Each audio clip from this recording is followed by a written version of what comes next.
des nids de poules, de la boue, de la poussière, des caniveaux mal bouchés, bref. Voici comment est devenue l'avenue Ouézen Coulibaly dans l'arrondissement 1 de la capitale burkinabé. Ici, très difficile pour les usagers, tout comme les riverains de ce quartier, d'emprunter cette voie de peur de fracasser son engin. Même calvaire pour les commerçants qui se sont installés aux abords de voir des clients s'approvisionner leurs articles. On n'est vraiment pas content. On n'est pas content du tout parce qu'on est là, il y a même pas un client qui veut s'arrêter pour acheter notre matériel. On ne sait même pas quoi faire. Alors qu'à chaque fois, il faut qu'on paye les loyers, tout. Donc c'est compliqué quoi, c'est compliqué. En tout cas, si l'État peut, il n'a qu'à venir nous aider. Sinon, ça va vraiment pas.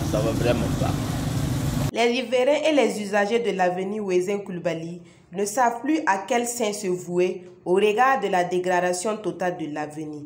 Partagée entre la poussière, la boue et des salves d'éclaboussures, c'est une situation amère que vivent les riverains et usagers de l'avenue Ouézen Coulibaly, située dans l'arrondissement 1 de la ville de Ouagadougou. Sur les lieux, l'on peut voir un tronçon avec une dégradation très avancée.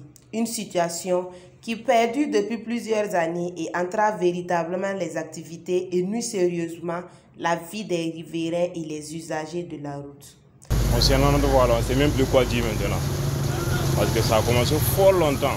Ce tronçon qui a causé plusieurs accidents et fait des victimes n'est pourtant long que d'environ 500 mètres. À plusieurs reprises, les riverains ont alerté les autorités compétentes afin de pallier ce problème. Mais cet appel est resté vain. On voulait que même si l'État peut venir nous aider pour voir un peu là. Il y a plusieurs de trous même. On n'appelle pas ça même un boulot, donc c'est devenu même si. Les autorités n'ont qu'à voir et puis songer à réglementer ça quoi.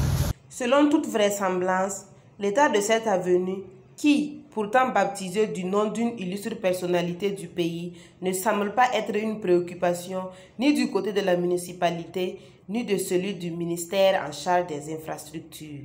Las et exaspérés par la situation, les riverains s'en remettent désormais à la bonne volonté de l'opérateur économique burkinabé, Mamoudou Bonkoungou, PDG du groupe Ebomaf. C'est un cri de cœur qu'on lance parce qu'on ne sait pas qui peut nous aider. C'est vrai qu'on a indexé Ebomaf, mais ce n'est pas seulement Ebomaf qu'on veut. Toute personne qui vient à notre aide seulement là, on est prêt à le recevoir. À travers un écriteau planté au milieu de la voie, ils ont lancé un cri de cœur à ce dernier. Au secours Ebomaf, pour ma voix sans voix qui fait des victimes, peut-on lire dans leur adresse. Quand vous voyez comment c'est, non? Les trous là, c'est grandement ouvert comme cela. Chaque soir, on est obligé de casser les feuilles de branches pour mettre sur la voie, pour que les gens n'ont qu'à voir que vraiment il y a des trous là-bas. Imagine quand il pleut, l'eau ça remplit les trous. Ceux qui pratiquent ici, il y a d'autres c'est des étrangers, d'autres c'est les riverains qui connaissent déjà la voie. Mais ceux qui ne connaissent pas, ça devient un problème pour eux. Oui, non, donc on est obligé de casser des branches pour mettre sur la voie, sur les trous, pour qu'ils n'ont qu'à savoir qu'il y a quelque chose qui est ici. Au moment où nous quittons les lieux, les commerçants et riverains sont tous unanimes et confiants que leur voix portera écho dans les jours à venir auprès des autorités compétentes.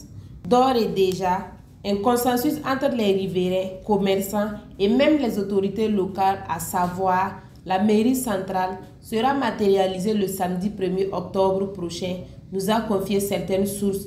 En attendant la réponse à l'appel lancé auprès du bon samaritain, l'homme d'affaires burkinabé Bonkoungou, PDG du groupe Ebomaf.